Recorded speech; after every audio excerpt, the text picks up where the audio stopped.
Ini bukanlah di Eropa. Ini adalah Iran sebelum revolusi Islam pada tahun 1979.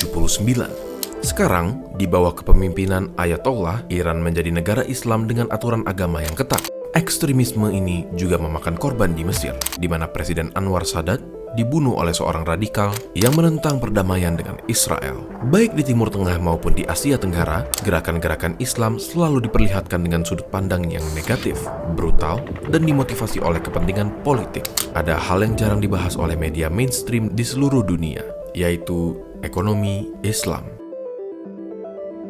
Berbeda dengan politik atau terorisme yang membahas mengenai bagaimana merebut kekuasaan, ekonomi membahas bagaimana memenuhi kebutuhan kita sebagai manusia.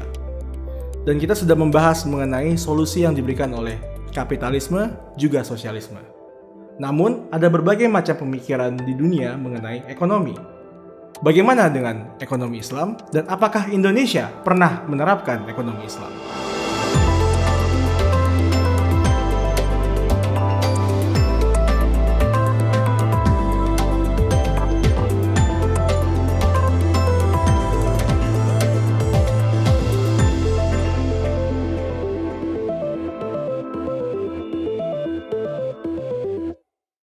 Di dalam ekonomi Islam, semua aktivitas yang berhubungan dengan ekonomi diatur oleh Al-Quran. Ekonomi atau iktisad juga dibahas oleh banyak pemikir muslim di masa lalu, termasuk Imam Ghazali dalam buku Ihya Ulumuddin. Meskipun demikian, sejarawan menemukan bahwa belum ada bank modern di negara-negara muslim hingga abad ke-19, di mana The Egyptian Bank menjadi bank pertama yang dimiliki oleh Kekaisaran Inggris di negara muslim. Kekalahan Kekaisaran Ottoman dan meluasnya kolonialisme Eropa ditambah dengan efisiennya sistem perbankan dari Barat membuat kaum muslimin semakin kehilangan kekuatan politik dan ekonominya. Hal ini mulai berubah pada akhir dari Perang Dunia II. Satu persatu negara muslim mulai mencapai kemerdekaannya. Wacana akan membangun sistem ekonomi Islam pun mulai muncul. Apalagi dengan meningkatnya kebutuhan akan minyak yang baru ditemukan di Timur Tengah. Di tahun 1970, seorang bernama Maududi dari Pakistan mulai membuat pemikiran yang konkret terhadap ekonomi Islam. Dan pada tahun 1975, bank swasta pertama yang bernama Dubai Islamic Bank lahir. Pada saat yang sama, dunia tengah dihadapkan dengan meningkatnya harga minyak yang menjadi sumber keuntungan yang besar bagi negara-negara muslim. Tak puas dengan sistem perbankan barat, bank demi bank berbasis Islam mulai bermunculan dan sistem ekonomi Islam makin populer. Menurut Muhammad B. Sadr, prinsip ekonomi Islam dibagi menjadi 3, yaitu kepemilikan ganda di mana terdapat 3 jenis kepemilikan, yaitu kepemilikan pribadi, publik, dan negara. Selain itu, ekonomi harus didasari dengan mekanisme pasar bebas dengan intervensi secukupnya dari pemerintah. Dan yang terakhir, kegiatan ekonomi tidak boleh mengesampingkan keadilan sosial. Bank berbasis Islam juga memiliki sistem yang berbeda. Di sistem bank biasa, seorang penyetor akan memberikan deposito ke dalam bank dan akan mendapatkan bunga tetap sebagai gantinya. Bank lalu meminjamkan kepada peminjam dengan jaminan bahwa si peminjam akan mengembalikan uang yang dipinjam dengan bunga.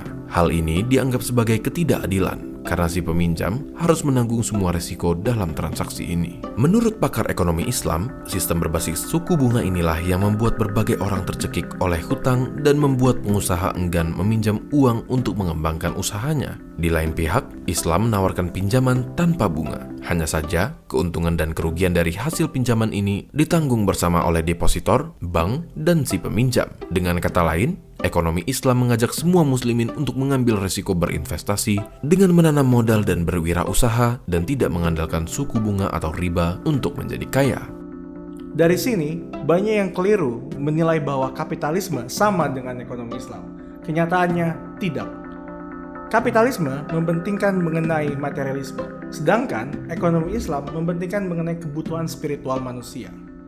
Bahkan, kapitalisme yang mempromosikan penggunaan secara bebas terhadap kekayaan masing-masing tidak cocok dengan ekonomi Islam yang mempromosikan amal dan zakat.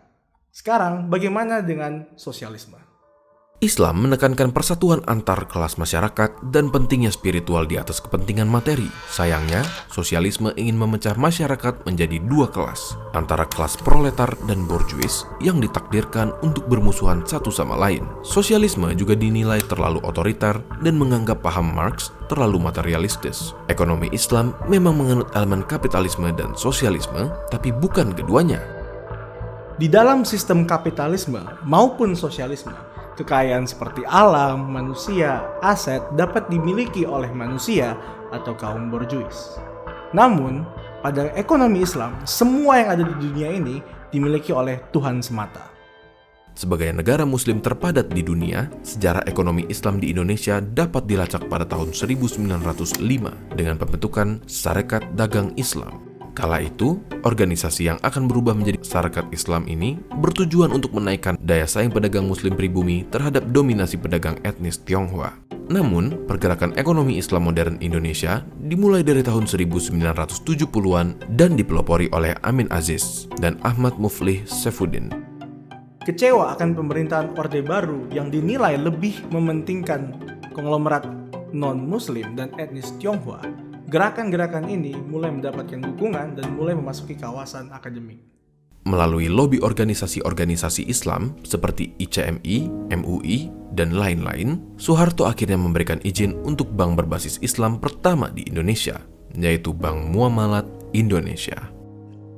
Kita memiliki banyak macam bank, asuransi, dan lembaga keuangan lainnya yang menggunakan sistem syariah.